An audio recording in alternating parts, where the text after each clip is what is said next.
Tudo bem? Me chamo Ruth, estou aqui para trazer para vocês informações sobre a nossa lua cheia no dia 15, tá? Lua cheia no dia 15, deixa eu compartilhar com vocês. Ah, lembrando que, né, antes de tudo, o que que é uma lua cheia, tá? Imagina que a lua cheia seja um fruto pronto para ser colhido. A gente tem um plantio na lua nova. A lua nova é aquela lua escura, né? A gente sempre fala que, você que me acompanha aqui há algum tempo já sabe que eu falo que a lua nova é um plantio de uma semente na Terra. Eu coloco, né, a união do Sol e da Lua ali, uma união alquímica, onde vai acontecer um crescimento, onde vai se esperar o crescimento, um florescimento, porque tudo que a gente planta, a gente espera colher, concorda? Então, assim, né, tem até uma frase que eu gosto muito, que é quem sabe o que planta não teme a colheita. E é uma frase bem propícia para isso, né? E, assim, em linhas gerais, eu já vou falar para vocês uma coisa: tem muita tensão no céu. Essa tensão no céu, né? Hoje eu tô gravando esse vídeo aqui no sábado, dia de Saturno, inclusive, sábado sempre são dias de Saturno, e Saturno já está estacionário, né? Saturno vai, na verdade, voltar, andar para frente no dia 15, que é exatamente, ele tá 12 graus e 42 minutos, se eu não me engano. É, quando ele vai começar a andar para frente e vai dar continuidade, né? Saturno, ele representa uma restrição, uma tensão. Então, aonde a gente tem Saturno natal, a gente tem uma situação ali hipotética que tem uma tensão, já tem uma coisa que a gente precisa. Saturno é o céu do karma, né? Para quem sabe, quem estuda isso, enfim. A gente tem uma questão ali para resolver. E a Lua, né? Assim, o que eu tô falando de Saturno, eu vou mostrar para vocês, mas a gente tem, né, nesse período. Saturno voltando a andar para frente, a gente vai ter no dia 19, Plutão entrando em Aquário de vez para passar os próximos 20 anos. Seja bem-vindo, Plutão, porque a gente não aguenta mais você em Capricórnio.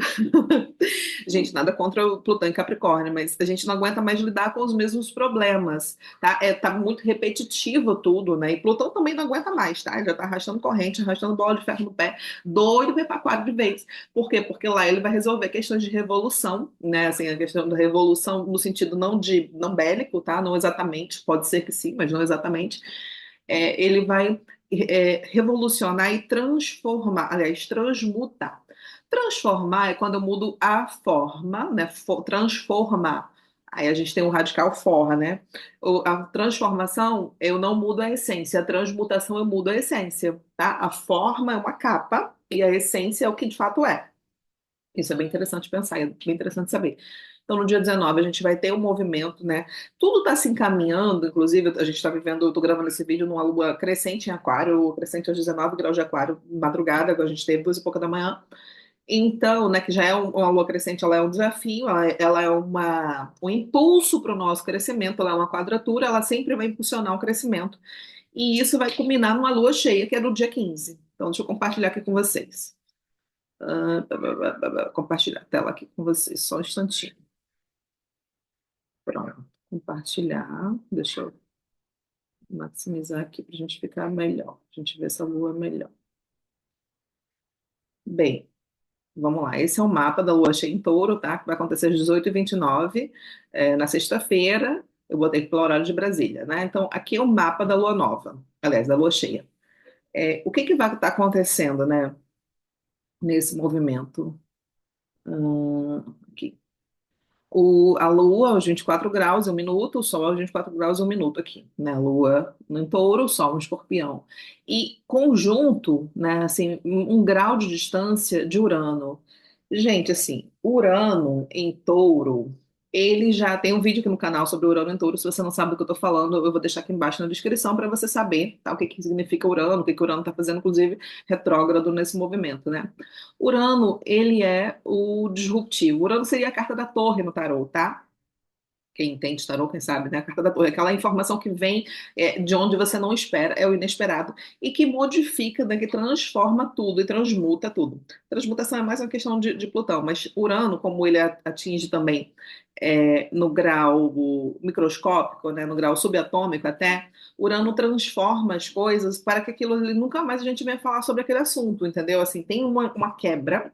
Urano é sempre uma quebra de paradigmas, da noção dos valores.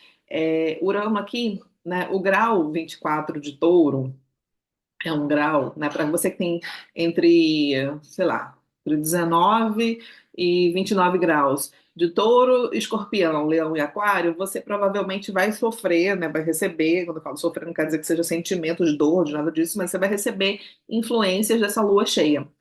É, tudo que tem a ver com o touro uma coisa que a gente tende a manter, né? A conservar as massas, a lei da conservação das massas, sabe? Ela se aplica muito ao signo de touro. E Urano, ele fala assim, amor, aqui não, vamos mudar, não dá mais para ser como era antes. E esse grau, né, é um grau que está sendo muito massacrado já faz um tempo. Esse período, assim, a gente teve no dia 20 de abril, 21 de abril, acho que foi 20 de abril, no grau 21 de touro. A conjunção de Urano com Júpiter, né? Júpiter continuou, Urano ficou ali e tudo mais, aí esse movimento retrógrado. A gente teve esse grau muito massacrado, né? No sentido de estar sendo muito pisoteado. Essa faixa, tá, gente? Especificamente dos 19 graus até os seus 26, 27 graus, especificamente, está muito mexido, né? Até porque a gente teve Urano indo até o 27º grau e voltando também. Então, assim, é como se fosse já uma panela de pressão que já está no cozimento ali já faz um tempo. E está pronto, tipo assim, a explodir, sabe? O negócio está para acontecer a qualquer momento, porque o Urano está envolvido. Então, Urano, ele tem sempre a ver com o que você não espera, mas que você precisa, por mais que você não ache que você precisa. Olha só, né? Imagina só, as pessoas antes das revoluções, se você parar para observar até os filmes, séries na Netflix, né? Os Vikings, sei lá, outras épocas, outros recortes temporais históricos da nossa sociedade, a gente percebe que tem um momento onde a sociedade, né, onde aquela geração, ela possui como se fosse uma cegueira temporária, uma cegueira momentânea, né? Tipo assim, a gente gosta da homeostase, nosso cérebro ele nos condiciona a isso, porque fazendo o que a gente faz é o que manteve a gente vivo até hoje. Então, tudo que desafia esse senso de homeostase, né, de presença do que eu conheço, do conhecido, tudo que é desconhecido me causa medo. Por quê? Porque eu não sei como é que vai operar. Por que que a gente fala tanto, né, sobre fica nessa especulação toda, essa situação toda com os extraterrestres e tudo mais. Porque a gente não sabe o que esperar, né? Não vê que mérito se é bom ou se é ruim, quer dizer que a gente não sabe. E como a gente não sabe, automaticamente a gente quer se prevenir. Como é que a gente quer se prevenir? Ou impondo a nossa vontade, ou impondo nossos desejos, ou deixando a nossa, né, assim, a nossa cegueira contaminar por um tempo, inclusive socialmente. Engraçado, né? Que eu ouço muito assim, a gente está com muita coisa no céu, muito mexido, muita tensão, muito medo. E uma das vertentes, uma das saídas mais comuns e mais inconscientes do medo, gente, é a raiva. É a raiva, é a atitude caótica, bélica e tudo mais. Então, as pessoas elas estão muito intolerantes, sim. Elas estão muito sem paciência, sim. Elas estão muito voltadas para si, sim. O ego está muito acirrado, né? E essa semana, eu vi uma coisa que foi bem interessante, a pessoa dizendo assim: ah, porque eu tenho personalidade forte. Gente, personalidade forte, personalidade é a persona. Se eu tenho personalidade forte, quer dizer que eu tenho uma essência fraca. Sabe? Não, são duas coisas que não ocupam o mesmo lugar. Uma personalidade e uma essência são coisas distintas. Então, a partir do momento que eu preciso me metamorfosear de uma persona para que ela seja forte, eu estou dizendo que por trás disso existe uma essência fraca. Eu estou me escondendo. Eu sou esse pequenininho aqui me escondendo por trás desse monstro que eu estou criando para poder agir socialmente, movimentar socialmente. E isso é uma situação que deveria causar vergonha, não deveria causar orgulho. Tá, assim, né? Não estou dizendo que você não é luz e sombra, cada um de nós não é luz e sombra, mas tem gente que se orgulha de demonstrar essas vulnerabilidades, quase um trava-língua, se orgulha de demonstrar isso, como se isso fosse passível de tipo, ah, tô usando o meu mecanismo de defesa, ó, ninguém aqui entra, ninguém acessa meu território. Isso é o Marte, gente, covarde. Isso é o Marte na sombra, né? O Marte na sombra, o Marte, para quem não sabe, ele representa os limites. Marte é um soldado, Marte é o executor, né? Ele tem essa característica também de manter os seus limites. Tipo, até aqui você vem, daqui para cá você não passa. Marte, inclusive, está em Leão agora, né? Marte está aqui, ó em Leão, que ele já está movimentando aí, ele vai retrogradar, a gente já sabe disso, está na zona de sombra, vai retrogradar. O que que significa isso? O planeta ele passa 3 vezes, tá? Todo planeta que retrograda, né? Todo só Sol e Lua que não retrogradam, todo o resto retrograda. Ele passa 3 vezes por aquele ponto. Ele faz uma ação em 3 atos. Ele vai no movimento, aí ele aciona um ponto ali, ele vai voltar para resolver aquela questão. Ele avisa, né, quando ele passa, ele avisa que ele vai resolver alguma questão ali, depois ele volta para de fato, né, de uma forma muito, muitas vezes inesperada, dependendo da qualidade do planeta, isso vai ser mais ou menos intenso, dependendo de como que seja o seu mapa, isso vai ser mais ou menos intenso na sua vida. E depois, depois de ele resolver aquele bololô ali, que ele segue, tá? Assim, né? O planeta não vai fazer isso sozinho, obviamente. Você vai operar, porque você é um agente que está recebendo essa influência e trabalhando esse tipo de coisa, né, gente? Tem hora, sinceramente, que eu falo que eu não sei como é que as pessoas sobrevivem sem minimamente saber o mapa, porque sabendo o mapa a gente já se perde, assim, já tem tanta coisa acontecendo no céu, gente. Sinceramente, eu não sei como é que algumas pessoas vivem, de repente, eu que sou maluca, né? Eu que sou a pessoa problemática que precisa saber do que está acontecendo na minha vida para não criar atrito, para não criar caos, para não viver numa bolha, para não sofrer mais. Porque assim, eu sofro, gente, muito. Esse céu, né, assim, da lua cheia, está intimamente ligado ao meu mapa pessoal. Isso, assim, eu estou falando para vocês de um lugar de muita abertura de coração, mas sabendo que tem muita coisa aqui que tá mexendo. É que eu falo assim, gente, ainda bem que existe astrologia na minha vida, ainda bem que eu tenho consciência. Eu agradeço, gente, às vezes me emociono, às vezes eu choro, juro pra vocês. Às vezes eu choro de felicidade por saber, por ter acesso, né? Não estou dizendo que eu saiba de tudo, obviamente não é sobre isso, mas por ter acesso à informação do que está acontecendo e sabendo que eu estou vivendo como um agente também desse tempo, né? Como uma pessoa desse tempo. E não é sobre ter medo ou, sabe, viver sobressaltada. Ah, quando é que isso vai parar? Quando vem os refrescos, gente, não vem.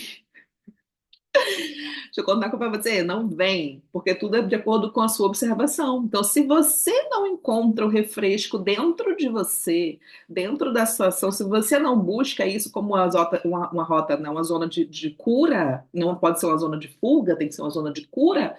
Se você não busca isso nos seus mecanismos internos ou com ferramentas como astrologia, tarô, enfim, né, outras terapias assim, se você não busca isso, você vai continuar sendo um joguete na mão do universo. Você vai continuar sendo empurrado de um lado para o outro como se fosse qualquer coisa. Mas, sinceramente, é para isso que você está vivo? É para isso que você veio para esse plano? Assim, na boa, tá? É, é interessante, né? Quando a gente tem compromisso com a gente mesmo, a ideia do compromisso, tá? Vou falar uma coisa bem, bem real para vocês. O compromisso que muita gente foge, o compromisso de saber de si, de conhecer o seu próprio mapa, por exemplo, né? Conhecer, buscar conhecimento de si, o compromisso, a falta de compromisso é uma coisa de adolescente, né? Adolescentes ou pessoas que são mais assim desnorteadas, tudo mais que não quer saber de compromisso. Mas pessoas que têm compromisso consigo, a gente tem até ânimo de acordar. Sabe quando você tem um compromisso que você fala assim, nossa, eu preciso acordar porque eu preciso fazer isso, preciso ir para tal lugar, preciso resolver isso. Isso é o compromisso, principalmente com o seu próprio mapa, com a sua própria vida. Então, o que que eu tô querendo falar com tudo isso, né? Nesse momento, aqui em cima, gente, a gente vai ter um monte de coisa acontecendo. Saturno vai se encontrar com Netuno, tá? Em breve, depois vai ter um eclipse lá para vai ser março do ano que vem, depois, é 29 de março, 29 de março, se eu não me engano. Enfim, depois eu volto aqui falando mais sobre isso. E eles vão continuando aqui, né? E depois eles vão entrar de mãozinhas dadas, Saturno e Netuno vão entrar em Áries, né? Assim, vai entrar e vai ter uma outra configuração, assim, a energia ariana, que é uma energia de impulso, de iniciativa e tudo mais, vai receber vai dar, tipo assim, é como se na parte da vida, né? Netuno na nossa vida, na área da vida, onde a gente tem o signo de Áries, vai receber ali uma dualidade, um antagonismo, porque a energia de Netuno é uma energia muito do todo, né? Do global todo. O Netuno rege o signo de Peixes. E ele vai sair de Peixes para entrar em Áries, né? Ele vai ter uma energia completamente marcial. Assim, ele vai ser forçado, esse Netuno, né? Vai ser forçado, entre muitas aspas, óbvio, a assumir uma outra característica, uma outra roupagem. E isso dá medo, tá? Por quê? Porque peixes também tem a ver com a finitude, tem a ver com os karmas, tem a ver com o que a gente está resolvendo nessa vida karmaticamente. Então, assim, quando esse Netuno que tem esse, que vem com essa enxurrada de informação, ele está desde 2012, no signo de peixes, que é onde ele rege quando ele se sente em casa. Quando ele chegar, né, ano que vem, entrar em Áries, junto com Saturno, que Saturno também é a restrição, né? Saturno restringe, Saturno dá medo, né? Assim, Saturno desconfia das coisas. tudo isso, eles vão entrar ali, então vai assumir uma outra característica. Então, assim, o que que eu tô querendo falar com isso? É que a gente precisa trabalhar todas essas energias na gente agora, porque senão daqui a pouco vai ficar mais difícil, tá? Então, para você se prevenir de problemas de saúde, problemas psicológicos, emocionais, por quê? Porque quando se manifesta aqui, gente, no corpo físico, é porque já vem, ó, rompendo todas as camadas, tá? Existem várias camadas, existem vários corpos sutis, e todos os problemas, quando eles se manifestam no corpo físico, é porque eles já tiveram, já foram dando os recados dele nos outros corpos, mas a gente, de forma inconsciente, não ouviu. Então, como a gente, de forma inconsciente, não ouviu, chega um momento que vai tamponar no corpo, vai para um lugar que é mais denso que a matéria.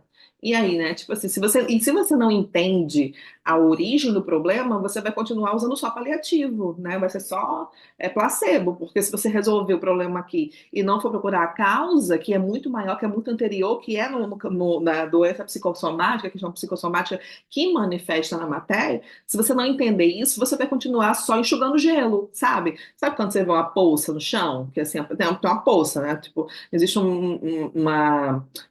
Como é que fala? Uma abertura no teto, existe como é que fala, gente? Uma abertura no teto? Uma goteira, existe uma goteira, e ali tá pingando, tá pingando, tá pingando. Se você for lá todo dia só passar o pano para apagar, se você não fechar no período de chuva, vai encher de água de novo, tá? Se você não for procurar, né, o telhado para ver, botar uma massa, botar uma coisa ali que for resolver, vai continuar molhando, você vai continuar enxugando gelo, somente enxugando o chão, correndo o risco, inclusive, de cair, de se machucar, de escorregar, etc e tal. Você e pessoas que você ama, né?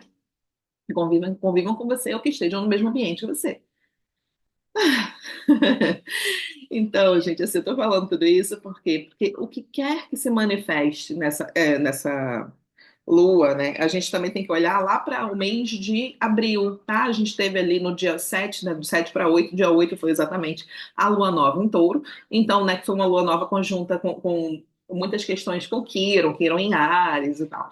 Teve um movimento de cura também, tá? Do que a gente estava vivendo ali lá por volta de 7, 8 de maio. Você precisa saber do seu mapa o que estava acontecendo naquele período, tá? Não precisa ser exatamente no dia, mas naquele período. Por isso que é interessante você anotar, você ser preocupado em saber do que acontece, porque a astrologia, ela como o tempo, ela é uma espiral. Então, tudo está acontecendo ao mesmo tempo, só que a gente vai sentindo isso em espaços diferentes. Mas o tempo é o mesmo. Os espaços, eles mudam. Mas o tempo, ele é o mesmo. Eu estou falando aqui de mecânica quântica e de outras tantas coisas assim que não vem ao caso, né? Assim, e física quântica, etc. E tal.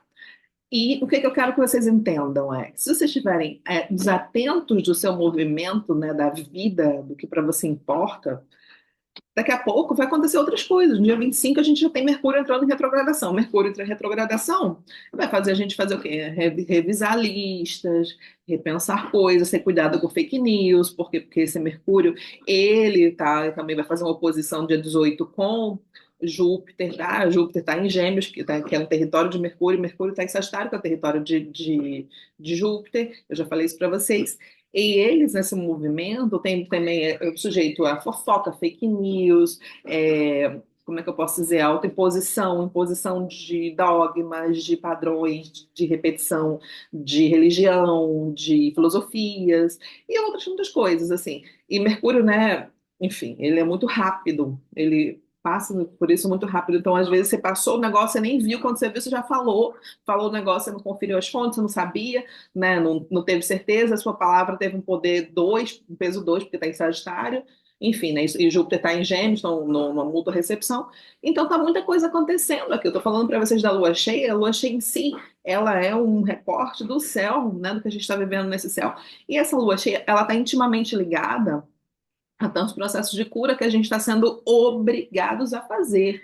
Por quê? Porque se você não muda porque você quer, você muda porque o universo te impulsiona a isso. Ou você muda por querer, por saber, por consciência, né? Tudo é pela sua perspectiva, gente. O céu não quer ferrar com a sua vida, Mercúrio não quer atrasar o seu trânsito. Essa semana até postei um vídeo, né, do menino do Instagram. Eu repostei, né? Eu botei um vídeo assim, porque Mercúrio falando, né? Não aguento mais. Se Priscila resolver voltar para fulano de tal, que, né, Priscila é um nome hipotético, que obviamente traiu ela 28 vezes, ela voltou 17.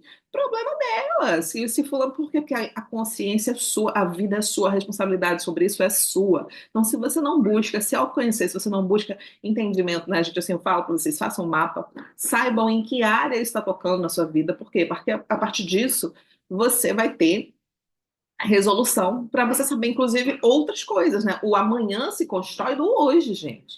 O hoje é o passado do amanhã, tá? O ontem é o passado do hoje. Então, assim, tudo isso vai se encadeando, né? Se eu planto uma maçã, eu não tenho como colher morango. Eu tenho que plantar maçã e saber que eu vou colher maçã. Então, assim, como é que eu quero colher coisas diferentes se a minha resposta para aquilo, se a minha, na verdade, a minha iniciativa para aquilo é pautado em medo, em, sei lá, preocupação excessiva, em escassez, em mente, sei lá, estreita para várias coisas. E eu vou colher mais disso, né? Quem planta vento colhe tempestade. Então, assim, se alguma coisa na nossa vida não tá boa, tá? É porque a gente está ferindo alguma das leis. Existem algumas leis, tá, gente, que regem o universo. Tem até o livro Caibalion, né, que eu já fiz curso, tudo mais, estudo, eu recomendo para as pessoas, estudo. Vou fazer depois, até eu já me propus a fazer um estudo também profundo do Caibalion para quem quiser. E o Caibalion, ele fala, né, assim, existem 7 leis herméticas, né, lei hermética significa que são fechadas, não é aberto, se você não quiser, só vai estar acessível para quem buscar, é como se fosse o Santo Graal, né, como se fosse a Pedra Filosofal. O que que é a Pedra Filosofal, que todo mundo fala, né, Harry Potter é a Pedra Filosofal, o primeiro livro do Harry Potter, primeiro filme do Harry Potter. E aí, né, por que que tem a Pedra Filosofal? O que que é a Pedra Filosofal? A Pedra Filosofal nada mais é do que a filosofia. O que que é a filosofia? É o estudo profundo dos fatos que acontecem na nossa vida a partir das ferramentas que a gente tem. E aí você consegue saber de tudo isso a partir do momento que você se propõe a ser melhor, a buscar ser melhor. Né? Quando eu falo melhor, é principalmente para você. A melhor forma de ajudar os outros é melhorar enquanto ser humano. Isso é uma frase de Platão, não é minha, não. Tá? Estou falando várias coisas aqui, né? Tem muitas coisas envolvidas, mas tudo isso quer dizer o quê? Se você continuar dizendo, usando o argumento que tenho personalidade forte, sou assim, tudo mais, você vai continuar assumindo que a sua essência é fraca, vai continuar assumindo que está pouco se preocupando com o seu crescimento pessoal e automaticamente, né, do meio, porque inclusive, né, um dos movimentos típicos assim desse movimento de falo muito movimento porque tem muito movimento no céu, gente. Dessa coisa de Mercúrio em Sagitário, oposto a Júpiter em Gêmeos, sabe aquelas formas de pensamento? De vez em quando você tem uma tristeza do nada, acorda, tem uma tristeza, uma vontade de chorar do nada, a situação assim, gente, aquilo ali é de uma sociedade doente, então às vezes aquela tristeza, aquele sentimento nem é seu, você pegou pra você, porque você não sabe quem você é. Você não tem personalidade para qualquer pessoa, né? Você não tem noção da sua característica, né? Você não tem um caráter bem desenvolvido, seria isso, caráter enquanto característica, tá, gente? Não tem aqui a ver com moral, a moralidade não é sobre isso. Tem a ver com saber quem você é. Porque se eu sei quem eu sou, eu sei que tem um pensamento ou outro que não é meu. Então, ó, vou devolver para o dono, ó, vou jogar de novo para o universo. Se eu prestar atenção bem, eu descubro até de quem é o pensamento, devolvo até para o dono. E você pensa, se largou uma tristeza por aí, ó, pega para você que é sua. Largou uma obsessão por aí, não é minha não, pega aí para você que é sua. Isso tudo faz parte do momento que eu sei quem eu sou. Tá? E ferramentas existem para isso. Se a gente vai fazer bom uso delas ou não, né? É igual uma faca. Uma faca ela pode servir para cortar uma coisa, né? Para você cortar queijo, para cortar pão, para comer pão, ou serve para você, né? Fazer o que você quiser com alguém. Eu não vou falar as palavras aqui porque não precisa. Mas enfim. Você sabe, um carro ele é um meio de transporte que te movimenta num lugar outro, mas um carro muitas vezes se transforma num, né? Eu não posso falar aqui também a palavra, gente, mas o que eu quero dizer com isso? Se você continuar inconsciente, transferindo para as pessoas, transferindo para o cosmos, transferindo para os planetas a responsabilidade de cuidar do que é seu, da sua vida, porque deveria ser a coisa mais importante para você, tá? Você vai continuar sendo um joguete na mão do universo, mas um joguete na mão do destino e achando que tá todo mundo contra você, ó, céus, ó, vida, Mercúrio quer ferrar com a minha vida, Saturno tá também assim, ó, Saturno tá me restringindo aqui, ó, Júpiter, Nossa Senhora, tá me provocando isso. E não é, gente, não é. Todos eles são arquétipos, né? São planetas que estão representando o seu palco, a sua vida, tá? A visão é sua, o observador é você. Então você deveria observá-lo melhor, observar a sua vida melhor. Bem, gente, é isso para essa lua cheia em touro. Então, né, tem uma coisa aí que vai eclodir, vai aparecer um fruto nesse período, nessa quinzena. Esteja atento, atento a tudo que o universo quer te dizer. E se você tiver igual aquele movimento da fila, né? Tô numa fila aqui, nossa, a fila não anda, a fila não anda. Eu mudei de fila. A outra fila começou a andar e eu continuo nessa aqui, essa aqui não anda. Será, o que que será que a vida tá querendo te dizer por isso, né? A vida é oracular, gente. O que que a vida, né? O editor, os grandes editores do universo querem te passar com isso. Será que é para você ser mais paciente? Será que é para você se conhecer melhor? Será que é para você entender que aquele tempo das coisas não é o tempo que você quer, não é o fast food de tudo? Não sei, né? Tá tudo aí, ó, sendo passado para você. Se você vai pegar ou não, aí já não é problema seu, tá? Não é problema meu, aliás, é problema de cada um. Gente, é isso. Um beijo para vocês. Curta, comentem, compartilhem e agradeço. Um beijo, tchau, tchau.